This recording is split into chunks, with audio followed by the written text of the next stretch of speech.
তাকে ধর্ষণ করার বিনিময়ে আমাকে মুক্তি দেওয়া হয়। স্বামীকে আটকে রেখে স্ত্রীকে ধর্ষণ শুনে মনে হতে পারে একদল বিকৃত মস্তিষ্কধারী মানুষের ঘটানো কোনো ধর্ষণের ঘটনা। তবে বিষয়টি এমন না। এর থেকে অমানবিক ধর্ষণের অভিযোগ উঠেছে র‍্যাব 11 এর সাবেক কমান্ডারের বিরুদ্ধে। মানে আমার স্ত্রীকে একরকম আলেপ হত্যা করছে, শুধু ধর্ষণের কারণে হত্যা করছে। র‍্যাব 11 এর সাবেক কমান্ডার আলেপ উদ্দিন ঢাকা নারায়ণগঞ্জ অঞ্চলে জঙ্গি নাটক সাজানোর মাস্টারমাইন্ড ছিলেন তিনি। তারই অংশ হিসেবে জঙ্গি নাটক সাজিয়ে ভুক্তভোগী এই ব্যক্তিকে ধরে নিয়ে গুম করে রাখেন র‍্যাবের সাবেক এই কর্মকর্তা। পরবর্তীতে ঘটনাক্রমে ভুক্তভোগীর স্ত্রীকে একাধিকবার ধর্ষণ করে আলেপ উদ্দিন। নাম পরিচয় গোপন রাখার শর্তে এই ভুক্তভোগী কথা বলেছেন আমাদের সঙ্গে, জানিয়েছেন কিভাবে তাকে বাড়ি থেকে তুলে নিয়ে দেশবাসীর সামনে জঙ্গি হিসেবে উপস্থাপন করেছেন আলেপ উদ্দিন। লোহা কোথায়, কিতাব কোথায়, হ্যাঁ, তারপরে বিভিন্ন নাম বলতেছে তারা কোথায়, আমি তাদেরকে চিনি না, এইসব টার্মের সাথে আমি পরিচিত না। 2015 সালের 30 মে ঢাকার নিজ বাসা থেকে আটক করা হয় তাকে। জঙ্গি সন্দেহে তুলে নেয়ার সময় পরিবারের সবার সামনেই শারীরিক নির্যাতন চালানো হয় তার উপর। এ সময় তার বাসা থেকে নগদ লক্ষাধিক টাকা, তার বাবা মা ও ভাইয়ের 3টি স্মার্টফোন, কম্পিউটার সহ মোটরসাইকেল নিয়ে যায় তৎকালীন ডিবির সদস্যরা। এরকম সিচুয়েশন কখনো পড়ি নাই, কোথায় যাবো কি করবো কোনো দিশাহারা অবস্থা। তো একটা পর্যায়ে মনে হলো যে আচ্ছা আমি তো কিছু করি না, আমি কেন পালাম। আমি বিষয়টা ফেস করি যে কেন আমাকে খুঁজতেছে। আমার বাবার বাসায় কম্পিউটার নিল, বাবার যে ফাইল ক্যাবিনেট ছিল সেখান থেকে আমার আব্বার ব্যক্তিগত খুব সম্ভবত 65,000 টাকার মতো নিল। আমার ছোট ভাই তখন বাসায় ছিল না, ছোট ভাইয়ের যে পড়ার টেবিলের ড্রয়ার সেখান থেকেও প্রায় 25,000 টাকার মতো নিল। আমার স্ত্রীর ব্যাগে, ভ্যানিটি ব্যাগে, যেহেতু আমরা বের হয়ে যাচ্ছিলাম, তো তার ব্যাগে এরকম প্রায় 25-30,000 টাকার মতো ছিল, সেটা নিল। আমার কাছে 2টা স্মার্টফোন, আমার আব্বার একটা স্মার্টফোন, আমার ওয়াইফের একটা স্মার্টফোন, এগুলো নিল, যেগুলোর কোনোটাই তারা পরবর্তীতে রিকভারিতে দেখায় নাই। বেলা 11টায় তাকে আটক করার সময় তার বাসা থেকে বোমা সদৃশ্য কোনো বস্তু পায়নি আইন শৃঙ্খলা বাহিনী। তবে ডিবি কার্যালয় থেকে জিজ্ঞাসাবাদ শেষে ওই দিন বিকেলেই তার বাসায় অভিযানে যায় তারা। অভিযানের নামে শুরু হয় জঙ্গি সাজানোর নাটক। সকালবেলা তছনছ করে খুঁজেও ভুক্তভোগীর বাড়ি থেকে কিছুই পাওয়া যায়নি। তবে অবিশ্বাস্যভাবে বিকেলবেলা তার বাসার নিচ থেকে বোমা সদৃশ্য বস্তু উদ্ধার করে ডিবি কর্মকর্তারা। মাত্র 30% টাকায় জমির মালিক হয়ে নতুন বাংলাদেশের গড়ে তোলার স্বপ্ন দেখা বাংলা বসতি। আমাকে ধরছিল 11টা থেকে 12টার মধ্যে, আর আমাকে নিয়ে আবার গেল বিকাল 4টার দিকে, 3:30-4টার দিকে। দিয়ে ওই বাসার গ্যারেজের এক কোণা থেকে তারা একটা কার্টুন বের করলো। ওই কার্টুনের মধ্যে নাকি কি আছে যে এক্সপ্লোসিভ বানানোর পাউডার টাউডার। ওর দারোয়ান ছিল না, ইনস্ট্যান্ট ওখানে দারোয়ান ছিল না, দারোয়ানকে খুঁজে নিয়ে আসলো, দেখালো যে সাক্ষী হিসেবে যে এটা পাওয়া গেছে। দারোয়ান বললো যে এটা তো আমাদের এখানে ছিল না, বা আমি দেখি নাই। আমি বলছি না, এই যে রাখছে, আমি তো রাখতে দেখি নাই।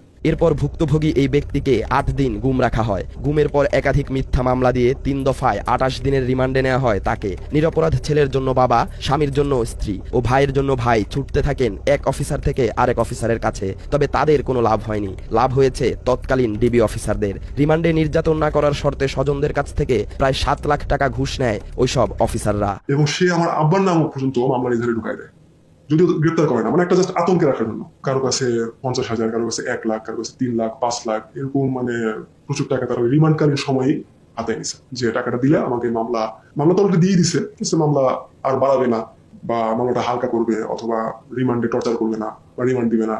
2 বছরের বেশি সময় জেল খেটে 2017 সালের এপ্রিলে মুক্তি পান তিনি। তবে জেলগেট থেকে আবারও গ্রেফতার করা হয় এবং মুচলেকা নিয়ে ছেড়ে দেয়া হয় তাকে। মুক্ত হলেও মুক্তি মেলেনি তার। 2018 সালের ফেব্রুয়ারি মাসে আবারও অন্ধকার নেমে আসে তার জীবনে। এবার তাকে না পেয়ে তার স্ত্রীকে তুলে নিয়ে যায় র‍্যাব সদস্যরা। 3 দিনের মাথায় আমি জানতে পারি যে ওই দিন আমাকে না পেয়ে আমার স্ত্রী এবং আমার শ্যালককে তারা তুলে নিয়ে যায়। 3 দিন আটকে রাখছিল তারা। আর তার স্ত্রীকে তুলে নিয়ে যাওয়ার নেতৃত্ব দেয় র‍্যাব 11 সাবেক কমান্ডার আলেপ উদ্দিন ও এএসপি মশিউর রহমান। তার স্ত্রীকে ওই দিন শারীরিকভাবে লাঞ্ছিত না করলেও একজন নারীকে যতটুকু সম্মান দেখানো হয় তার ছিটে ফোঁটাও দেখায়নি আলেপ। অকথ্য ভাষায় গালি দেওয়ার পাশাপাশি অনৈতিক সম্পর্কে জড়ানোর ইঙ্গিত দেয় র‍্যাবের পোশাকধারী মনুষ্যত্বহীন এই কর্মকর্তা। শেষ পর্যন্ত স্ত্রীর সম্ভ্রম রক্ষায় আলেপের কাছে স্বেচ্ছায় ধরা দেন ভুক্তভোগী এই ব্যক্তি। পরে একরকম ফ্যামিলি চাপে আমি আত্মসমর্পণই একরকম, কি বলবো আর, যে আমি নিজেই র্যাবে গেলতে যাই। স্বেচ্ছায় র‍্যাবের হাতে ধরা দেওয়ার পর আবারও জেলে পাঠানো হয় তাকে। এ যাত্রায় 3 মাস জেল খেটে মুক্তি পান তিনি। তার এই সংক্ষিপ্ত জেল জীবনে পেয়েছেন সর্বোচ্চ সুযোগ সুবিধা, আর এ সব কিছুর ব্যবস্থা করে দিয়েছেন আলেপ উদ্দিন। তাকে সুযোগ সুবিধা দেওয়ার নামে তার স্ত্রীকে ধর্ষণ করে আলেপ। জেলখানে জয়েন করলো, জেলখানে থেকে 3 মাস পরে বের হলাম। এই 3 মাসেও 2বারের মতো আমার স্ত্রী দেখা করছিল, যেখানে সাক্ষাতের যে ব্যবস্থা আছে। তো আগে যে আমি 23 মাস ছিলাম তখনকার আমার এক্সপিরিয়েন্স আর এখনকার এক্সপিরিয়েন্স ভিন্ন রকম পেলাম আমি। যে এখানে 3 মাস থাকলাম, সাক্ষাৎগুলো খুব মানে স্পেশাল সাক্ষাৎ, যে মানে খুব কাছ থেকে আমি কথা বলতে পারতেছি, মানে কোনো ভিড় নাই, আমাদের জন্য আলাদা ব্যবস্থা করা হচ্ছে, এবং এই ব্যবস্থাগুলো মানে আলেপ করে দিচ্ছিল। এটা তখনই আমার স্ত্রীর মুখে আমি শুনছি যে আলেপ এর ব্যবস্থা করি। শেষবার কারামুক্তির দিন তার স্ত্রীকে ফোন দেন র্যাবের সাবেক কর্মকর্তা আলেপ উদ্দিন। স্বামীকে নিয়ে র্যাব 11-র হেডকোয়ার্টারে দেখা করতে বলেন আলেপ। দেখা করতে গেলে স্ত্রীর সঙ্গে কথা বলার নামে স্বামীকে গেস্ট রুমে বসতে বলেন আলেপ উদ্দিন। এ সময় স্বামীকে বাইরে বসিয়ে স্ত্রীকে ধর্ষণ করে র্যাবের সাবেক কমান্ডার। এটি তার স্ত্রীকে তৃতীয়বার ধর্ষণের ঘটনা। এখনো প্রশ্ন জাগতে পারে, প্রথম ও দ্বিতীয়বারের ঘটনা বাদ দিয়ে কেন তৃতীয়বারের কথা বলছি? কারণ এর আগে ভুক্তভোগী জানতই না তার জেল জীবনে স্ত্রীর সঙ্গে কি কি ঘটেছে। এদিনের পর সব ঘটনা জানতে পারেন তিনি। তো নীতিবাক্য শুনে আমাকে এসে গেস্ট রুমে বসতে বললো। গেস্ট রুমে চলে গেলাম, আমার স্ত্রীকে এসে রেখে দিল, মানে বলছে আপনার স্ত্রীর সাথে কিছু কথা আছে। তো আমি 15-20 মিনিট পরে আমার ওয়াইফ আসলো, কান্না চোখ কালো। তো তখন তো আমি কিছুই জানি না আসলে। স্বামীর জন্য স্ত্রী আর স্ত্রীর জন্য স্বামীর ত্যাগে গড়ে ওঠা তাদের সাজানো সংসার ধ্বংস করে দিয়েছে আলেপ। তার জেলে থাকা অবস্থায় বাবার বাড়িতে ছিলেন স্ত্রী। তদন্তের কথা বলে ভুক্তভোগীর স্ত্রীকে ঢাকায় আসতে বলেন আলেপ উদ্দিন। ঢাকায় নিজ বাড়িতে আসলে স্বামীকে ক্রসফায়ারের হুমকি দিয়ে প্রথমবার তাকে ধর্ষণ করে আলেপ। এরপর স্বামীর সঙ্গে দেখা করিয়ে দেওয়ার কথা বলে নারায়ণগঞ্জে র্যাবের অফিসার্স কোয়ার্টারে নিয়ে তার স্ত্রীকে ধর্ষণ করা হয় বলে জানান ভুক্তভোগী। ওই বাসায় লাগছে, মানে আপনাদের বাসায় আসে, কারণ ইনভেস্টিগেশনের জন্য কোন বাসায় আসামি কোন বাসায় থাকতো সে তোমাকে যেতে হবে, দেখতে হবে। আর অনেক কথা আছে, মানে যেহেতু ওটা আমার বর্তমান ঠিকানা, আমার মামলায় ওটা বর্তমান ঠিকানা। তো আমার স্ত্রী তো যথারীতি যায়। হ্যাঁ, তো গিয়ে তখনই প্রথমবার শ্লীলতাহানি করার চেষ্টা করে। শ্লীলতাহানি বলতে ধর্ষণের চেষ্টা করেছে। তো ওই অফিসার্স কোয়ার্টার 3 তলা বিল্ডিং, সেই বিল্ডিং এর 3য় তলায় 7 আর 8 নম্বর রুম নিয়ে আলেপ থাকতো। শাখা রোডেই একটা চেকপোস্ট আছে। আমার স্ত্রীর কাছে শোনান চেকপোস্ট আছে, চেকপোস্টের গার্ডদের চোখ এড়ানোর জন্য আর সিসি ক্যামেরা এড়ানোর জন্য আমার স্ত্রীকে হেড ডাউন করানো হয়। হেড ডাউন করায় এই পুরোটা বিল্ডিং এর সামনে পর্যন্ত নিয়ে যাওয়া হয় এবং আলেপ আগে গাড়ি থেকে বের হয়, বের হয়ে 3 তলায় ওঠে এবং যাওয়ার সময় ইনস্ট্রাকশন দিয়ে যায় আমার স্ত্রীকে যে আমি বের হওয়া 5 মিনিট পরে তুমি বের হওয়া, বের হয়ে 3 তলায় 8 নম্বর রুমে আসবে। কথা মতো আমার স্ত্রী যায়, ওই বিল্ডিং প্রথমবারের মতো তাকে ধর্ষণ করা হয়। সর্বশেষ যেদিন তার স্ত্রীকে ধর্ষণ করা হয় সেই ঘটনা শুনে আপনি নিজেও প্রশ্ন করবেন আলেপ উদ্দিনের জন্ম ও ধর্ম নিয়ে। 2018 সালের রমজান মাসে পবিত্র শবে কদরের দিন ধর্ষণ করা হয় তার স্ত্রীকে। ইতেকাফে বসার জন্য ওই সময় তিনি বাড়ির বাইরে ছিলেন। এই সুযোগে তার স্ত্রীকে ফোন দিয়ে হুমকি দেয় আলেপ। তার সঙ্গে শারীরিক সম্পর্কে না জড়ালে ঈদের আগেই তার স্বামীকে জঙ্গি সাজিয়ে আবারও গ্রেফতার করা হবে। ভুক্তভোগী জানান এদিন তার স্ত্রীকে রোজা ভাঙিয়ে চতুর্থবারের মতো ধর্ষণ করে আলেপ উদ্দিন। এ ঘটনার পর তার স্ত্রী মানসিক ভারসাম্য হারিয়ে ফেলেন এবং কিছুদিন পর মারা যান। সর্বশেষবার রমজান মাস, এমনকি কদরের দিন, সবে কদরের দিন ছিল ওই দিন। আমি ইতেকাফে ছিলাম, ওই বাড়ির প্রথম ইতেকাফে বসছিলাম মসজিদে। পরে বের হয়ে, মানে এগুলো তো পরে আমি জানছি আসলে, যে এর মাঝখানে অনেকবার আমার স্ত্রীকে প্রেশারাইজ করছে, সে ডাকছে, বের হওয়ার পর থেকেই ডাকছে, বহুবার ডাকছে। আমি যতদিন আমার স্ত্রীর সাথে ছিলাম ততদিন তো সুযোগ পাই নাই। আমি যখন ইতেকাফে গেলাম তখনও বারংবার ডাকছে, এখন তো নাই। তো আমার স্ত্রী অ্যাভয়েড করতে করতে করতে করতে একসময় যখন এরকম থ্রেট আসলো যে সামনে ঈদ, মানে ঈদ মানে তো খুশি, হ্যাঁ, খুশিটা আমাদের জন্য আর খুশি থাকবে না, ঈদের আগেই হয়তো আমাকে আবার গুম করা হবে বা কিছু একটা করে ফেলা হবে, হয়তো ইতেকাফের ওখান থেকেই তুলে নিয়ে চলে যাওয়া হবে। স্ত্রীর কাছ থেকে সবকিছু শোনার পর আলেপের সঙ্গে যোগাযোগ করেন তিনি। আলেপ তাকে জানায় নারী আসামিদের এবং মাঝে মাঝে আসামিদের পরিবারের নারী সদস্যদের নাকি এভাবে ভোগ করা র্যাবে অঘোষিতভাবে স্বীকৃত। এসব ভুক্তভোগী কয়েকজনের সঙ্গে যোগাযোগ করলেও সামাজিক মর্যাদার ভয়ে ক্যামেরার সামনে কথা বলতে রাজি হননি তারা। তখন আলেপকে আমি মেসেজ দিই, একরকম থ্রেট করি, মেসেজ দিই, আমি তার বিরুদ্ধে অ্যাকশন নেবো।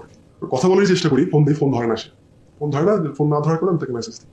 তো মেসেজটা পেয়ে সে আমাকে মেসেজ রিপ্লাই না দিয়ে আমার স্ত্রীকে মেসেজ রিপ্লাই দেয় যে কিছু করে লাভ হবে না, কারণ এটা অঘোষিতভাবে, মানে আনঅফিসিয়ালি এটা মানে ইয়াতে অ্যালাউড, মানে এটা র্যাবে এই প্র্যাকটিসটা এটা মানে পারমিটেড। এদিকে হাসিনার শাসনামলে জঙ্গি নাটক সাজিয়ে দেশের মানুষের চোখে কালো কাপড় বেঁধে দিয়েছিল আইন শৃঙ্খলা বাহিনীর বিভিন্ন ইউনিট। আর এসব বাহিনী পরিচালনার দায়িত্বে ছিল আওয়ামী লীগের মদতপুষ্ট কর্মকর্তারা। এসব কর্মকর্তার নির্দেশে জঙ্গি সন্দেহে নিরপরাধ মানুষদের ধরে নিয়ে এসে মধ্যযুগীয় কায়দায় নির্যাতন চালানো হতো তাদের উপর। নির্যাতন করা হতো তাদের পরিবারের সদস্যদেরও, এমনকি অস্ত্রের মুখে পরিবারের নারী সদস্যদের ধর্ষণ করা হতো। নিষিদ্ধ জঙ্গি সংগঠন আনসার আল ইসলামের উপমহাদেশীয় সমন্বয়কারী সহ 6 সদস্যকে গ্রেফতার করেছে র্যাব। রাজধানীর বসুন্ধরা আবাসিক এলাকা থেকে 5 জঙ্গিকে গ্রেফতার করেছে counter terrorism and transnational crime unit CTTC। রাজধানীর বসিলায় জঙ্গি আস্তানায় র্যাবের অভিযানে নিষিদ্ধ ঘোষিত সংগঠন জেএমবি শীর্ষ নেতা ইমদাদুল হক ওরফে উজ্জ্বল মাস্টারকে আটক করা হয়েছে। কেবল অঞ্চল থেকে 7 জন সন্দেহভাজন গ্রেফতার করে আর এসব জঙ্গি নাটক সাজানো, গুম, খুন ও ধর্ষণে পারদর্শী ছিলেন আলেপ উদ্দিন। আলেপ একসময় দায়িত্ব পালন করেছেন রংপুর মেট্রোপলিটন পুলিশের অতিরিক্ত উপকমিশনার হিসেবে। সর্বশেষ ছিলেন বরিশাল রেঞ্জের অতিরিক্ত পুলিশ সুপারের দায়িত্বে। তবে জুলাই আন্দোলনের সময় ঢাকায় পুলিশের বিশেষ শাখায় নিয়ে আসা হয় আলেপ উদ্দিনকে। এ সময় যাত্রাবাড়ি এলাকায় আলেপের নির্দেশেই আন্দোলনকারীদের গুলি করে হত্যার অভিযোগ করা হয়। তীব্র আন্দোলনে মৃত্যুপুরীতে রূপ নেয় যাত্রাবাড়ি এলাকা। সেখানে পুলিশের গুলিতে মারা যান জোবায়ের ওমর খান। জোবায়েরের ভাইয়ের করা হত্যা মামলায় বরিশাল থেকে গ্রেফতার করা হয় আলেপ উদ্দিনকে। জঙ্গি নাটক সাজানোয় পারদর্শী ও আওয়ামী লীগের মদতপুষ্ট আলেপকে একাধিকবার পুরস্কৃত করেছে হাসিনা সরকার। আলেপের মতো একজন অসৎ পুলিশ অফিসারকে 2022 সালে পুলিশের সর্বোচ্চ পদক বিপিএম ও পিপিএম পুরস্কার দেওয়ার জন্য আলাদাভাবে প্রজ্ঞাপন জারি করে স্বরাষ্ট্র মন্ত্রণালয়, যা ছিল নজিরবিহীন ঘটনা।